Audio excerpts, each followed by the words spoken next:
എമ്പുരാൻ എന്ന മോഹൻലാൽ ചിത്രത്തിന്റെ വമ്പൻ വിജയത്തിന് ശേഷം നമ്മൾ ഏവരും കാത്തിരിക്കുന്ന അതായത് മുരളി ഗോപിയാണ് ലൂസിഫർ, അതുപോലെ തന്നെ എമ്പുരാൻ. ഈ രണ്ട് സിനിമകൾ വന്നപ്പോഴാണ് നമ്മൾ മുരളി ഗോപി എന്ന തിരക്കഥാകൃത്തിനെ നമ്മൾ ശരിക്കും ശ്രദ്ധിക്കുന്നത്.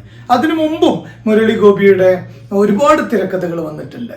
അതൊന്നും വലിയ രീതിയിൽ വിജയം കണ്ടില്ല. പക്ഷേ ആ തിരക്കഥയ്ക്കൊക്കെ എന്തെങ്കിലും ഒരു പ്രത്യേകത മുരളി ഗോപി ഉണ്ടാക്കി വെച്ചിരുന്നു. ഇപ്പൊ ലെഫ്റ്റ് റൈറ്റ് ആണെങ്കിലും ടിയാൻ എന്ന് പറയുന്ന സിനിമയാണെങ്കിലും ഇതൊക്കെ ഈ രീതിയിൽ മുരളി ഗോപിയെ അടയാളപ്പെടുത്തിയ സിനിമകളാണ്. പക്ഷെ ഒരു പക്ക കൊമേഴ്ഷ്യൽ സിനിമ എന്ന രീതിയിൽ ലൂസിഫർ വിജയിച്ചതോടുകൂടിയാണ് ഭരത് ഗോപിയുടെ മകനായിട്ടുള്ള മുരളി ഗോപിയെ നമ്മൾ തിരക്കഥാകൃത്ത് എന്ന രീതിയിൽ വലിയ രീതിയിൽ ശ്രദ്ധിക്കാൻ തുടങ്ങിയത്.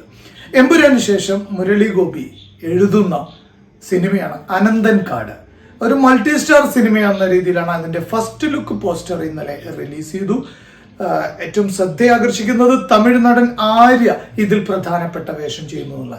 ഒപ്പം ഒട്ടേറെ തമിഴിൽ നിന്നും തെലുങ്കിൽ നിന്നും മലയാളത്തിൽ നിന്നുമുള്ള പ്രസിദ്ധരായ നടന്മാരും നടിമാരും ഇതിനകത്തുണ്ട് എന്നുള്ളതാണ് നമുക്ക് മനസ്സിലാക്കാൻ പറ്റുക. എന്തായാലും ഫസ്റ്റ് ലുക്ക് പോസ്റ്റർ പുറത്തിറങ്ങി കഴിഞ്ഞു.